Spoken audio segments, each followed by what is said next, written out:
Сегодня в государственной резиденции Аларша проходит заседание Кабинета министров под председательством Акылбека Джапарова.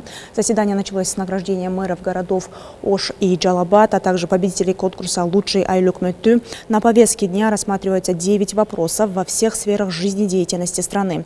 Одним из основных тем обсуждения будут строительство консервного завода и концепция строительства аэропорта в Сузакском районе.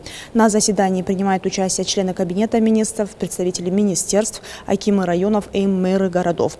Отметим, также в ходе заседания глава Кабмина рассказал о росте экономики Кыргызстана в 2024 году. По его словам, в этом году рост экономики составит не менее 8%.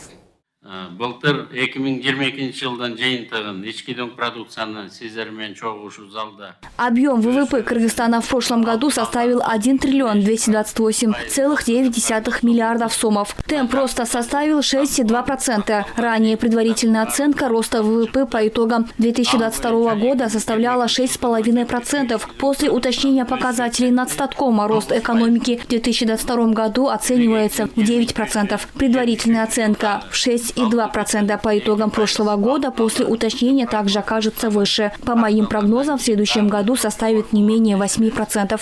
Менин прогнозорум боюнча 8%-дан кем эмес болот.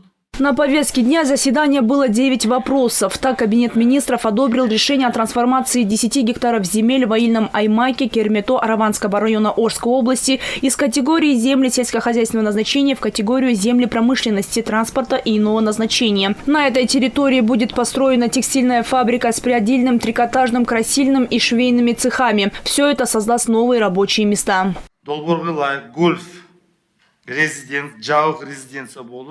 По проекту после трансформации будет построена закрытая резиденция, гольф-клуб, 32 коттеджа премиум-класса. Также предусмотрено строительство других объектов.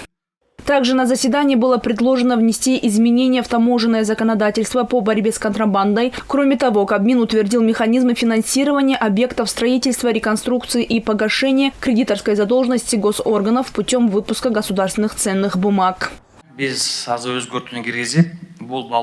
Мы внесли изменения, ценные бумаги будут бездокументарными. Покупка или продажа будет проводиться Национальным банком в виде аукциона.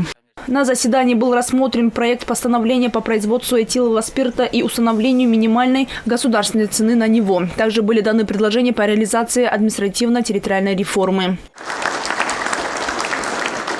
Кроме того, Акылбек Джапаров вручил денежные сертификаты 6 лучшим сельским управам. Призовой фонд конкурса «Самый лучший Айлюк Мөттү» был увеличен с 6 миллионов до 12 миллионов сомов. Награждены следующие сельские управы. Кождобе Аксийского района получила 3 миллиона сомов, Илай-Таала Каракульджинского района 2 миллиона сомов, Каркыра Тюбского района 1 миллион сомов, Айлюк Мөттү Алля Анаров Араванского района получила 3 миллиона сомов, Атбаши Атбашинского района 2 миллиона сомов, Сумбула Лилекского района 1 миллион сомов.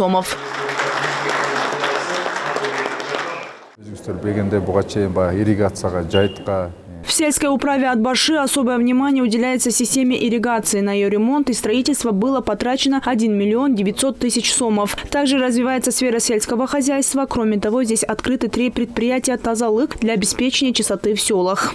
Председатель Кабинета министров подчеркнул важность высоких показателей в работе как государственных органов, так и местных органов власти. Сейчас приоритетной задачей на местах является создание новых рабочих мест, заключил Акылбек Джапаров.